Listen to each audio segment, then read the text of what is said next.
What's up, everybody? It's your girl T, and I am back with another story time. Now, I don't know how many individuals um, have ever been to therapy, okay? Um, I personally have been to therapy for about, let me see, maybe 7 years. I would say I was in therapy for 7 years this past time. I say that to say this story time is gonna be a little different. Um, this story time is about how I broke up with my therapist. Okay.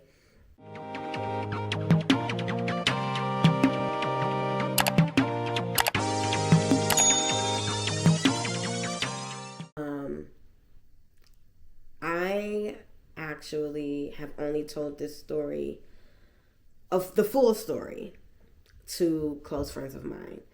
And I recently opened up about it on my TikTok platform.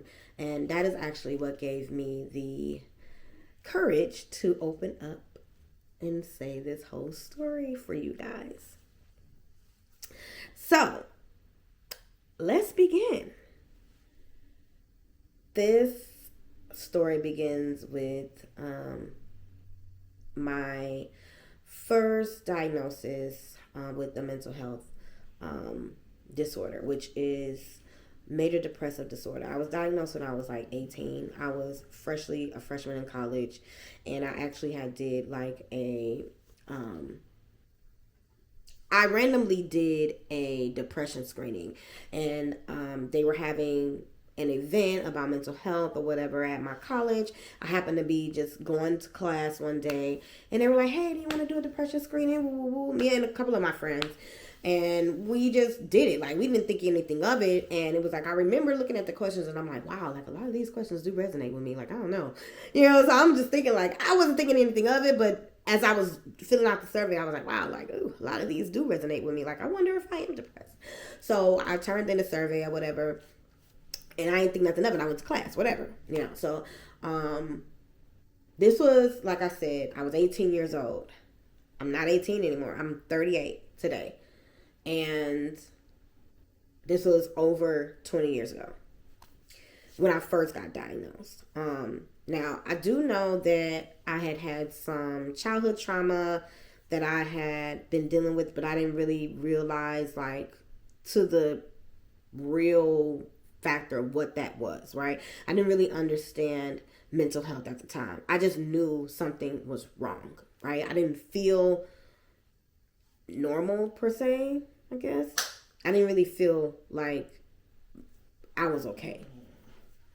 So a couple of days later after that screening, I got a call from our mental health department at the college, because they were the ones that did the event.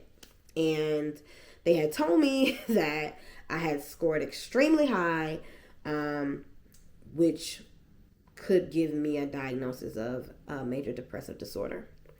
And I was like, oh, wow, like, I guess I am. So they were like, if you wanted to come in and explore, and see if you wanted to speak with a therapist, we're all there to help you and all this and that. And I was like, okay, but I really wasn't sure. Like, I didn't know what that meant. And so it took me maybe about a week or two to go in and speak with someone, and I did.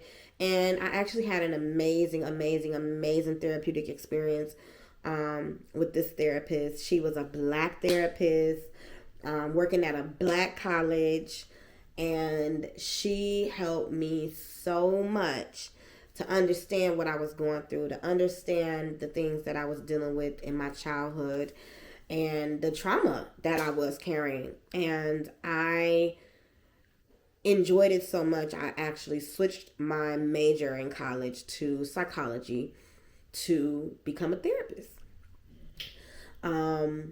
I initially went to school for music. I wanted to be a singer. I wanted to do that professionally, and I wanted to go to school and, learn all the basics of music and vocal coaching and all those things, is which I signed up for.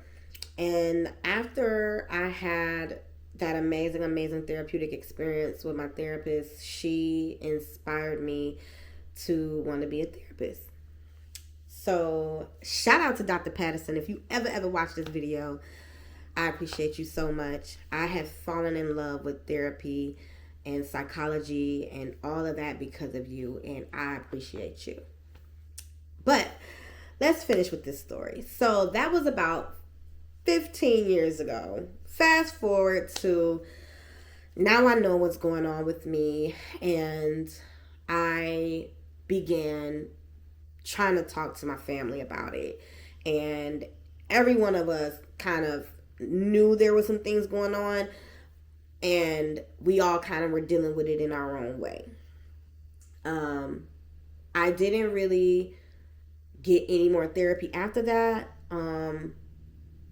just because I was, struggling to find work. I really didn't have income like that. Of course, I was, fresh out of college. I had graduated, and I had actually ended up getting pregnant, which was with my first child in 2012.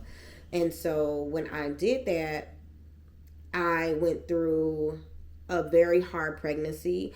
I experienced single motherhood. I was very sick, where I ended up developing a heart condition called cardiomyopathy. And I went through a lot with that pregnancy, and it really made my depression worse. But I did not seek any help at the time. I was speaking with like a therapist as far as with my, well, they wasn't really a therapist. They were just like a caseworker, and I would talk to them about things I was going through, and they would just give me their best advice, but they weren't mental health professionals, which is what I should have gotten, but I didn't at the time. So fast forward maybe about 6 years. Sorry, y'all, if y'all hear my dog barking or doing that, crying, I apologize. Okay, he's watching me and he wants me to take him out, but I'm making this video for y'all. Okay, so fast forward about 6 years, I got pregnant with my daughter, and I think he's gonna get louder, so give me 1 second. Okay, y'all, I'm back. I had to let him out so he can be quiet, okay, because he just wants to come out and be around me, whatever. So fast forward about 5 years, I end up getting pregnant with my daughter. In 2016, I had her in December, but at that point, I was in a relationship with her father, and he had broke up with me when I was 8 months pregnant. So it literally sent me into a super duper major depression.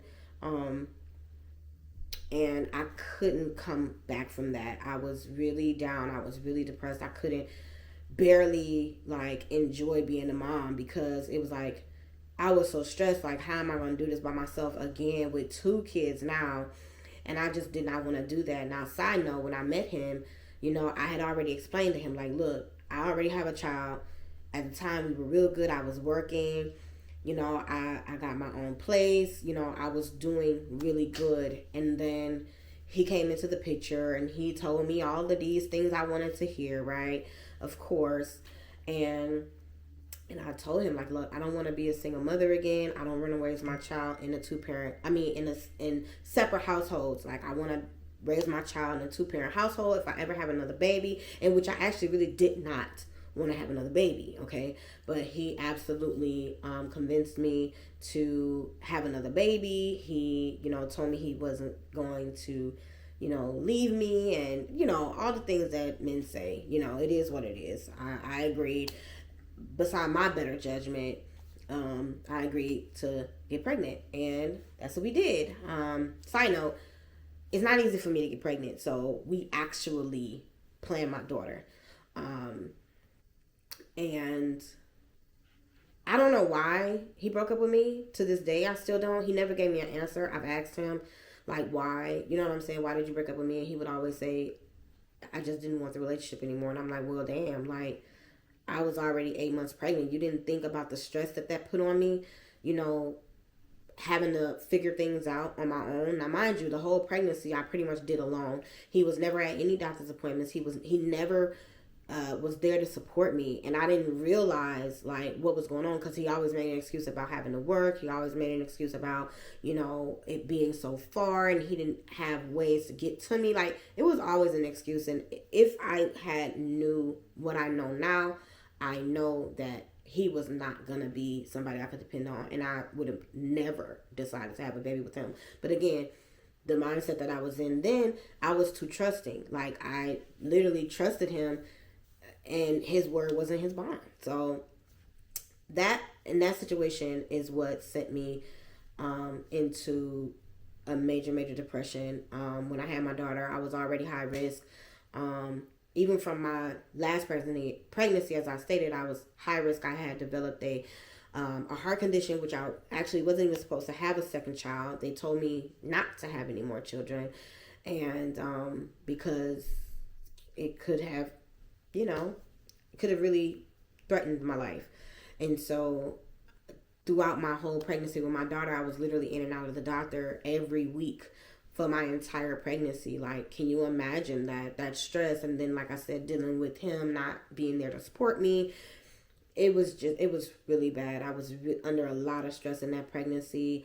And it caused me to develop preeclampsia. I ended up having my daughter at 36 weeks. And I had to be induced. And at that time, we were already broken up. And so I'm trying to be, you know, a good baby mama, thinking, you know, maybe we'll get back together when the baby is born. Like, I had a lot of things going through my head, which caused a lot of mental distress for me when my daughter was born. I didn't immediately have that connection with my daughter, and I felt so bad because I was like, man, she was my reminder of him, of that failed situation. And so that is what ultimately landed me in therapy again. And I started therapy with a therapist that I had got recommended. I had asked some people that I knew and I trusted about therapy, like, and how can I find a therapist. At the time, I had just had a baby, so I wasn't working, but I did have medical insurance, which was through the state, so they would have covered that. I was able to find a therapist. Someone had recommended me, and it was amazing because they came to the house. Like, so I was like, oh my God, that's perfect. Like, I'm not working. My son was in school, but my baby was small. So I was like, you know, that was amazing, where I don't have to leave the house and stuff like that. So that's when my therapy journey began for the second time. And things were good. Like, things were good in the beginning. Things were good. Maybe about 2020, I got the diagnosis on my son that he had ADHD. Now, my son had got diagnosed with autism in 2015. Yeah, I want to say 2015 because it was before I had my daughter. And it was a major thing because I was like, I had no idea what that meant, right? So on top of the breakup with my daughter's father, I was dealing with my son being autistic, and I didn't know how to navigate that. So when I found that out, that was one of the things that I was talking about in therapy. Like, how do I, you know, navigate this life with an autistic son? And then also I had found out that my son had ADHD as well. And at the time, I was navigating like how he would be able to do things in school. And so maybe about 2 years later, maybe about 2021, he began medication. And I say this part because it will correlate to how we broke up. Me and my therapist broke up. So in about 2021, my son began taking medication. He was about, I'll say 7. Yeah, because 2021, 2, 3, 4, 5. So yeah, about 4 years ago. Yeah, Yeah, because he's 12 now. 12, 11, 10, 9, 8, 7. So yeah, around that time. And, as I stated, I had began seeing a therapist, right? And maybe about 2023, I had the first situation where my son's medication came up missing. Now, mind you, like I said, my therapist was coming to the house. And I didn't understand like how the medicine was coming up missing. I always would put it in one place. Like the person who I am, I don't really lose things. Like if I lose something, it's because somebody touched it. Because I know exactly where I put my things. I do not like lose things on a regular basis. And so it was the same way with my son's medication. Now mind you, I'm on medication too. I have a heart condition. So I have to keep up with that type of stuff, in which I had. And then, like I said, there was 2 instances where my son's medication came up missing.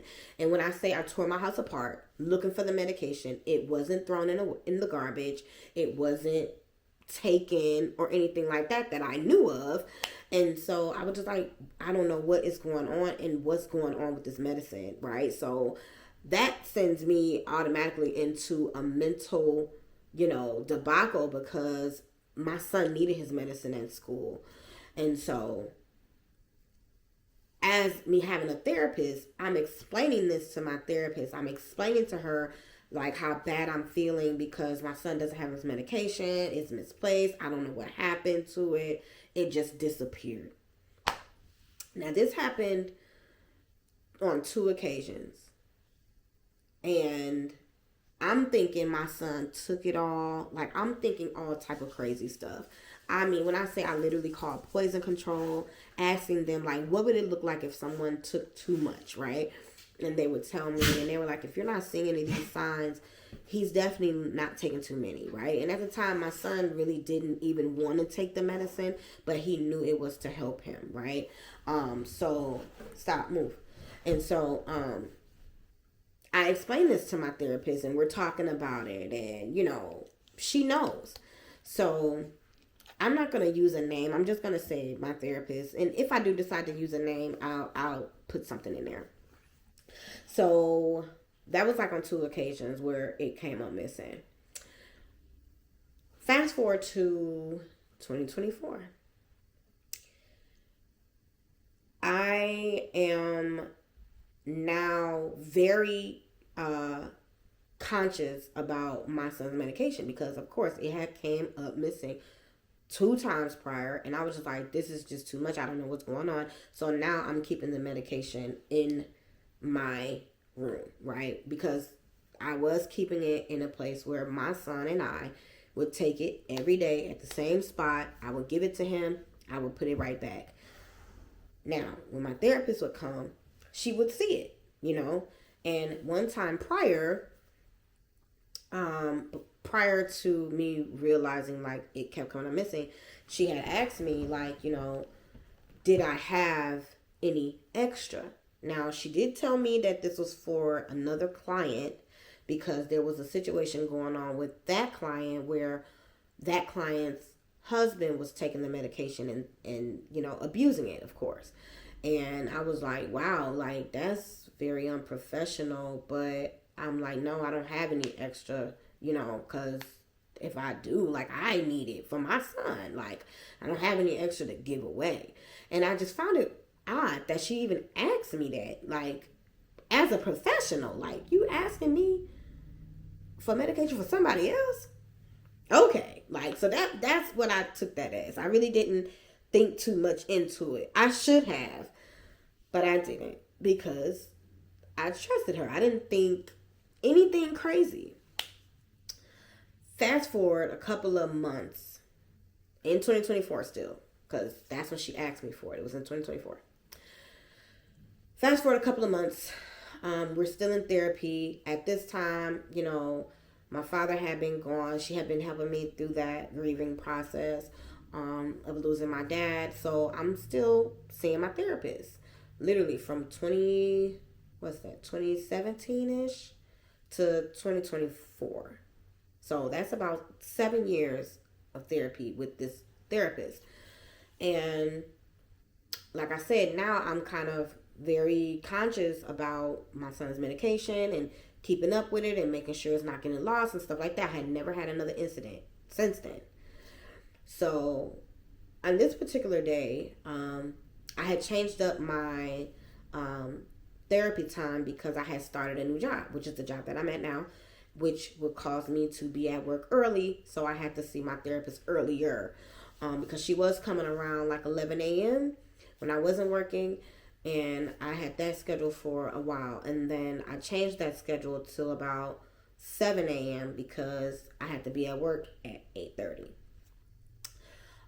So we were on that schedule. And one day she happened to come and my son had just left the house. Now, mind you, my son was taking his medication every day before school. I had to give it to him every day before school. And he had just started his 6th grade year. So he was leaving out the house by 7 o'clock. So I'm up giving him his medication between 6:30 and before he leaves at 7 is what time his bus comes. And my therapist was coming at the same time, 7:30 or 7 to 7:30 she would show up. And that happened that same day. Nothing different. She showed up. She came. I'm getting my daughter ready for school at this point.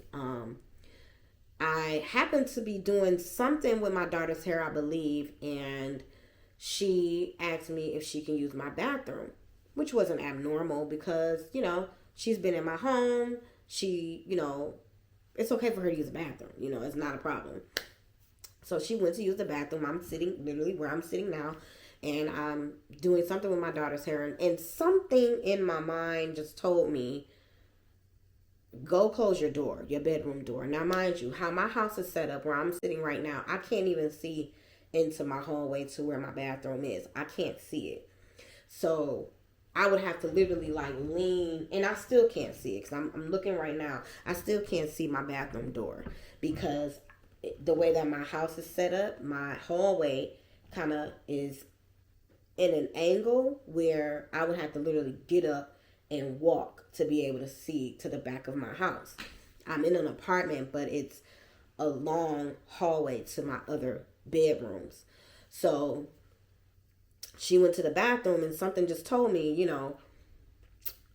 close your bedroom door. So I sent my daughter to the back to go close my bedroom door. And as I do that, my daughter gets back there and my therapist is in my bedroom. Now, mind you, she has been in my room before because when I moved into my apartment, which is the one I'm in now, I showed her around because I was excited. I was in a 3-bedroom for both of my kids had their own room. It was a big moment for me. So I showed her my apartment.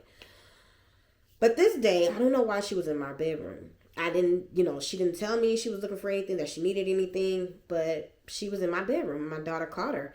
And as I'm sitting here, I'm waiting on them both now to come from the back of the house. I can hear my daughter saying, why are you in my mom's room? Instantly, I get up, walk to the back, and my daughter and my therapist is now walking out of my room.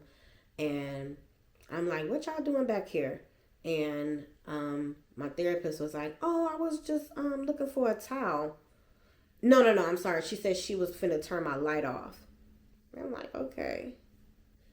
All right. So I walk back. Everybody's walking back into the living room.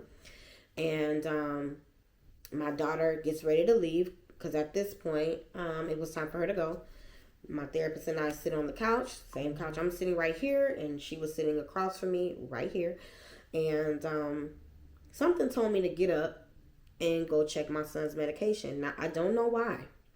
I don't know why that thought came in my head. I don't know why the thought came in my head to close my bedroom door. I don't know why any of these thoughts came into my head. The only thing I can think of is that it was God telling me, something is wrong. Because there was no reason for me to have those thoughts. You know what I'm saying? It just came out of nowhere. So she's sitting here and I'm like, I'll be right back. So I went in my room and I went to go check for my son's medication. Now, mind you, I told you, he just took his medicine not even 45 minutes before she got there. Again, before school. So I checked my drawer where the medicine was, and it was gone. The entire bottle was gone. My medication was still there, but my son's medication was gone. And I'm like, did my son lose it? I'm like, no. He took it right in front of me. Like, I was standing right next to him, and he took it and put it back. So now I'm tripping.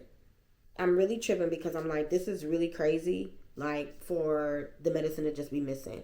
Now, mind you, before this happened, I had dealt with a very traumatic situation that I was having a hard time dealing with. So my mental was kind of off.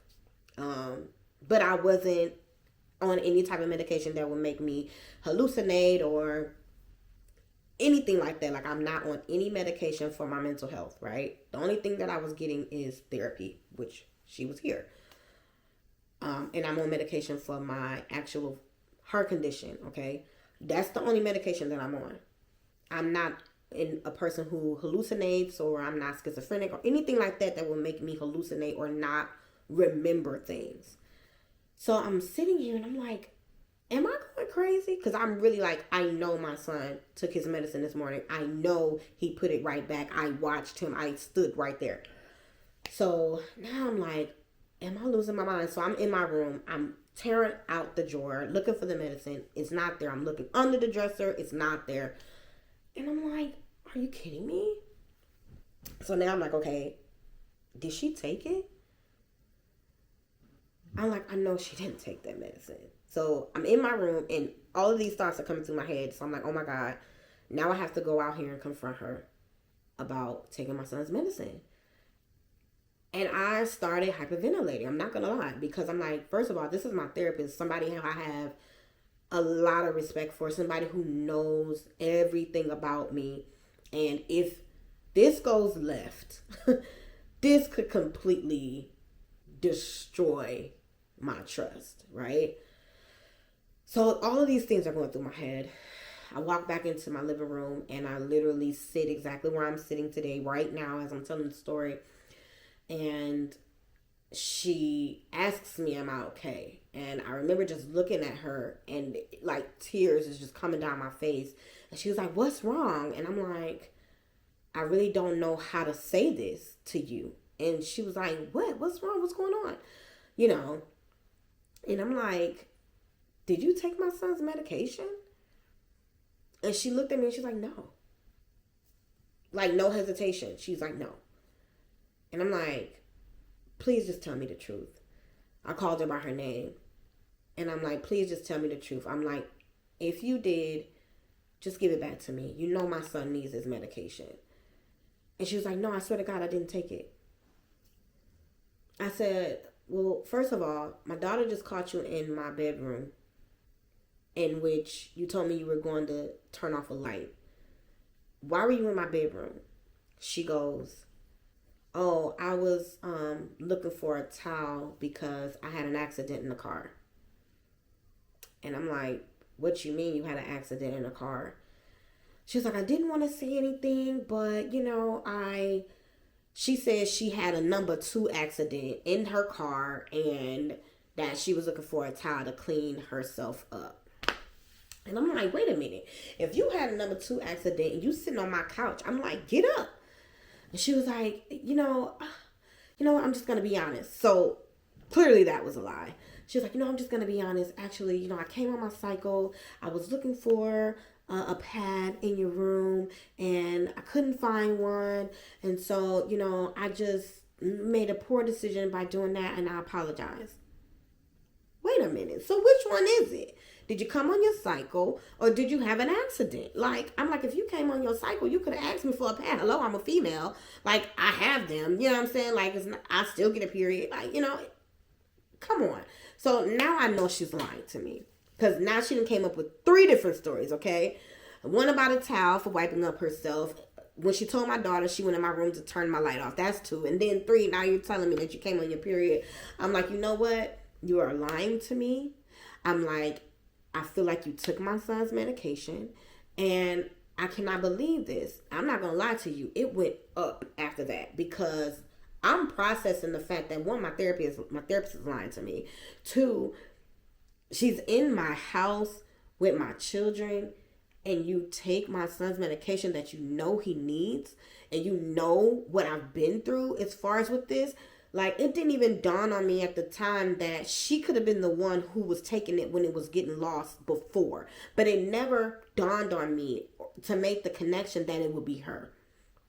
And so now we're arguing, and I'm yelling, I'm screaming, I'm crying. She's yelling, screaming, crying, saying that I mistakenly lost it, and that I never even got the medication that month for my son. And I'm like, no, like, he just took it this morning. It was a full bottle. I just filled it. Like, I knew what I was doing, but she was playing on my mental health. She was trying to make me think that I had mistakenly lost it or something, and that I was just mistaken, right? And that it was lost, that I lost it. And I'm like, no, like, you're not gonna play with me like that. And I'm just like, you gotta go. Like, you need to leave now. And, you know, she still told me she didn't take it. At one point I told her, look, open your purse. I'm like, you need to show me that you did not do this. I'm like, because at this point, my trust has been completely broken. Like, she's like, I would never do that to you. Like, da-da-da-da-da. Like, she was literally pleading for me to believe her. And then at one point, she was like, call the pharmacy, you know, make sure you filled it, and all of this stuff, like, really playing on my head that I was mistaken. And I wasn't. I knew I wasn't. And so, like I said, I put her at my house, and I called my friend instantly, and I'm telling her what's going on. I'm crying. And at one point, before I called my friend, before she left, she was just like, I promise you, I never did that. She was like, you know, I would never do that to you. She was like putting it on her kids and like all type of stuff. And I'm just like, I cannot believe this. Like, I'm literally sitting here where I'm sitting right now, just crying, bawling. She's pacing around my house, and I'm like, you just need to leave. You just need to leave. And I couldn't believe it. Now, mind you, I had to be at work. Okay? I had to be at work. And this is all occurring in the morning before I had to be at work. So I'm literally in a mental. And I was just like, you need to leave. You just need to leave. And she was like, okay, but I'm not going to come back because I just really don't understand why you're accusing me of this. She was like, please just call the pharmacy. Just make sure that you filled it. And I'm going to go. She was like, but I'm not going to come back because I don't appreciate being accused and this, and that. And I'm just like, whatever. Like, I know I didn't lose it. I know that I didn't misplace it. I'm like, you have me tripping, but I'm gonna call just to make sure that I filled it or whatever. And she leaves, and as I stated, she leaves. I call my friend, and I'm telling her what's going on. I'm crying or whatever. My friend is like, call the police. She was like, go to the police station, make a police report. And I'm just like, I didn't want to do that. I'm like, I just did not want to do that, because I'm like, I don't want this to be a bigger thing. And I just so happened to start getting text messages. She starts texting me saying all this crazy stuff, which I'm going to place all the text messages in this video. She starts calling me. I actually have a video recording of the calls, and all the text messages. She started to move, Prince. He in between my legs doing all this movement, move. And so, yeah, it was just crazy. So I did end up going to the police station. I ended up making a report, in which she told me she wasn't going to make a report about it. But then she started kind of like threatening me, that she would call like, DCFS on me, saying that, you know, I misplaced my son's medicine, and started kind of doing like reverse psychology on me, kind of like making it seem like I was not handling my son's medication properly. And she had brought up the fact that I had previously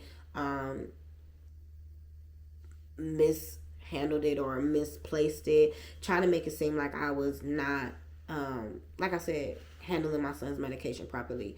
And when she did that to me, I went off because I'm like, how are you trying to use my situation against me? Trying to reverse psychology me where you're trying to make it seem like now that I misplaced the medicine.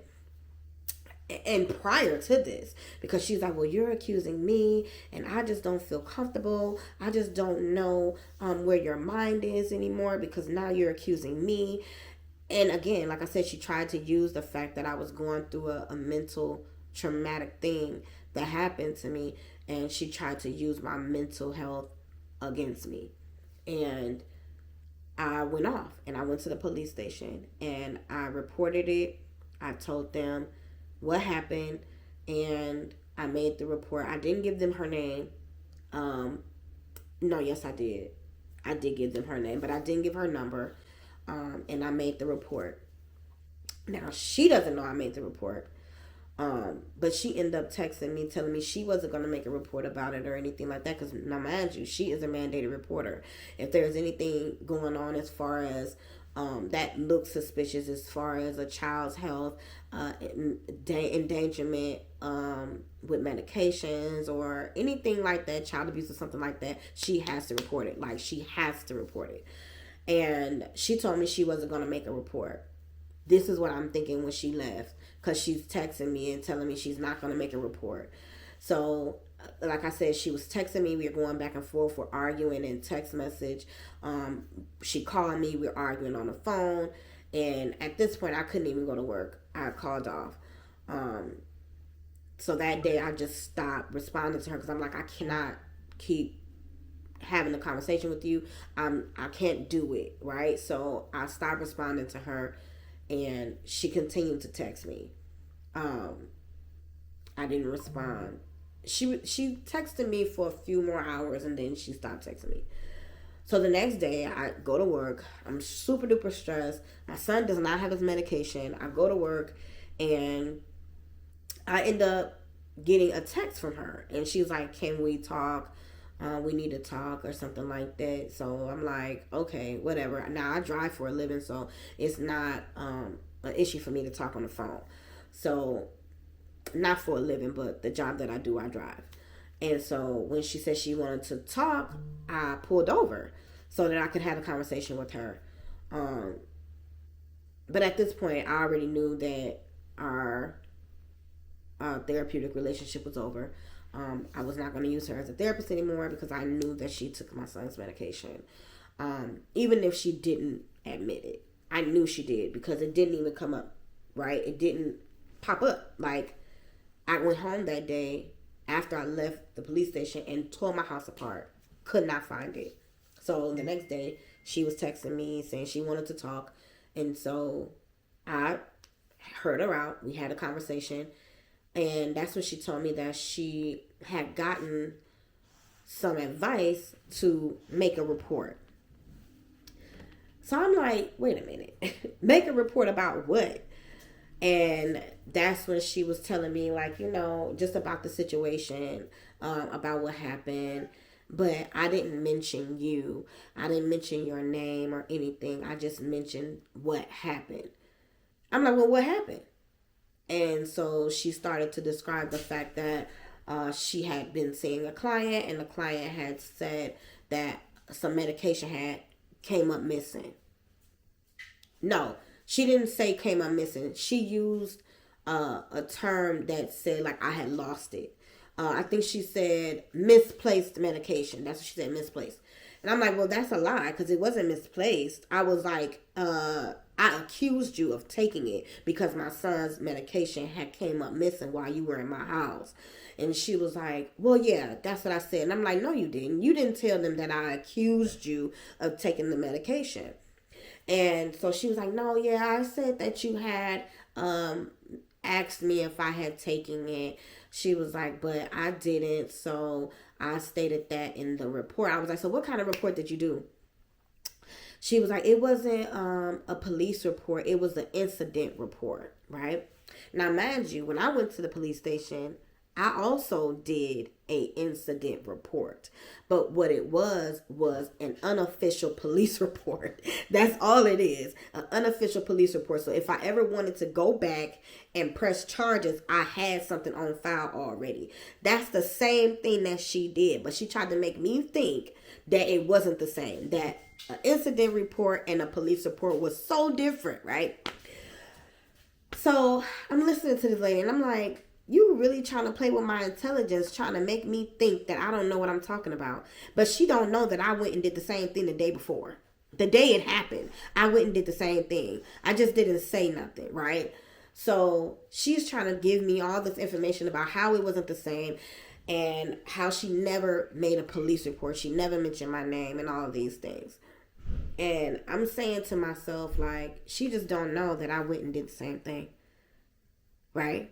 I didn't have to mention her name, but I did, because I feel like if I ever wanted to come back to this, there's proof that it was her. So we're on the phone now. We're arguing again. And I'm like, you lied to me. You told me you wasn't going to make a report. And then now you went and consulted somebody about the situation. And now you automatically want to make a report. And she starts telling me straight up. She was like, well, I had to do something to cover my own ass.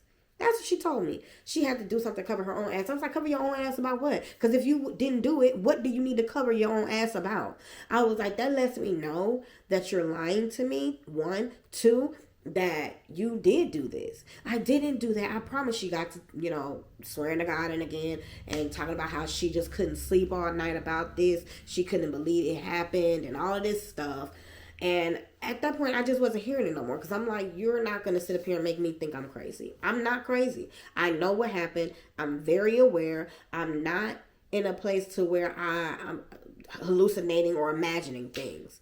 Like, I know that medication was there. My son just took it when he went to school. And 30 minutes later, you come in my house and now it's all of a sudden missing? No, I'm not a fool. So she, goes to tell me like, well, I only called you because I wanted to let you know what was going on. I didn't even have to tell you. I'm like, you know what? No, you didn't. I was like, but at the same time, like you said, you were calling to cover your own ass, to make it seem like you still had my best interest at heart by telling me what was going on, which in all actuality, no, you didn't have to tell me, but at the same time, you're still lying to me. I'm like, you're still lying about who you spoke to and who you made the report with. I'm like, so at the end of the day, everything you saying to me right now don't even matter. I'm like, because at the end of the day, you messed this relationship up for whatever reason, I don't know. So at this point, I'm like, I gotta go. I'm at work and I need to get back to my job or whatever. So I hang up the phone. Then she calls me and leaves me a message. And that was the last message that we had. And that was how I broke up with my therapist, because she took medication that belonged to my son out of my house. Now, I didn't say this in the beginning, but I am, like I said, a strong advocate for therapy. Like I said, I had an amazing therapeutic experience with my first therapist, and I never would bash therapy and somebody getting help for their mental health. I absolutely believe it works. I absolutely know it works, because it did work for me at one point. And I'm not even going to lie to you. She helped me a lot. Like, I've been through a lot with her, and she did help me get through a lot of things. But this I didn't deserve. Her first job as a therapist is to do no harm. That's what they tell us. I have a bachelor's in psychology, and I have a master's degree in forensic psychology, which is the study of human behavior and criminology, like serial killers and things like that, right? And how their brain thinks. So I understand psychology, but I feel like she absolutely did me a disservice, because I now have trauma attached to therapy, in which I've never had that before. I was always an advocate. Like, I switched my whole major to become a therapist because I wanted to give that same help to someone like I got. But she actually ended up doing so much more harm to me that I deserved. And so that is why I'm telling this story, because I do feel like it is not okay for therapists to do harm to their clients. I absolutely do not feel like I deserve that. And it has taken so much for me to tell this story. It's been a year. And the only reason I'm telling the story now is because when I told the story before to my my following on TikTok, a few friends, they absolutely told me I needed to tell this story on a bigger platform. And so that's why I'm here. Well, not a bigger platform, but the whole story. And so that's what I did, and that's why I'm here today, telling you guys my story about how I broke up with my therapist. I still would encourage anybody who's dealing with any type of mental health issues to absolutely seek therapy. I know that all therapists are not bad. I don't feel like all therapists are bad. And this is not to bash therapy. But therapists are human. And sometimes they have problems that they too are dealing with. And I feel like because of that, sometimes they can make bad decisions. So this is absolutely not to bash anyone, but I do feel like she may have had an issue. She may have had a problem, because I don't understand why she would even take the medication that she took from my son at that. Like, he's a child, and he absolutely needs it for his own diagnosis. And so I still really don't understand that part, but obviously that is her own issue, that is her own problem, and I don't know. I don't really know why she did that. But yeah, we had a therapeutic relationship for about 8 years, and that's how it ended. And it was really traumatic for me. It really truly was a breakup. Like I said, this lady knew everything about me. And I trusted her, and that trust was broken. And it is now a year later. Actually, all this happened in about November 2024. So it's going on a year to the date. Because today is currently October 16th. And so I'm telling this story almost 1 month to a year of when this happened. It took a while for me to even open up. Like, this is the second time I'm telling this story, but when I first opened up about it, this was maybe in August when I first talked about it. So still about a year later, that I was actually able to even talk about it, because it hurt so bad. That trust was completely broken, and I really did need my therapist for what I was dealing with. But it forced me to lean on God, and it helped me. But I will say I do still feel like I need that therapeutic help. But I wasn't able to get that. I wasn't able to trust going back into therapy for over a year. But at this point, I do feel like I'm ready to get back in therapy. And I actually made the first step after I told the story the first time back in August. I made the step to reach out to get another therapist. But this time they won't be in my house. This time we'll probably do something via the virtual or in the office, because they ain't coming back in my house. So yeah, I took the steps to do that, And I do encourage anybody, like I said, to, still do therapy, but just do your due diligence, do your research on your therapists, see if they have any reports about them or anything like that. I did not report her, but I don't know. I'm still undecided on if I should or not. Even though it's been a year, I do know that I could still do something about it because it's only been a year, and I don't think that the statute of limitations is up on that, especially for a therapist. So, yeah. But, so that's my story on how I broke up with my therapist. Thank y'all so much for listening. And let me know if you have any type of stories about your therapist in the comments, because I know a lot of us have trauma relating to therapy, and it's unfortunate, but I know unfortunately it happens. So, yeah. If you do, I am 100% understanding of what you went through. And it's not your fault. You didn't deserve that. It is their job to do no harm. That's the first job that you have. The first oath that you have to take as a therapist, a mental health professional, is to do no harm to your clients, because we're already in fragile states, whatever we're dealing with mentally. So,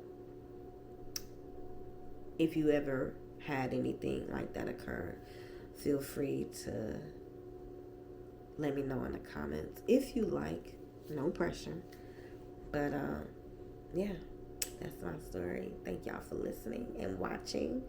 And if you resonated with this story at all, hit a like button on this. If you guys want to hear more story times, don't hesitate to subscribe and let me know in the comments. All right, y'all.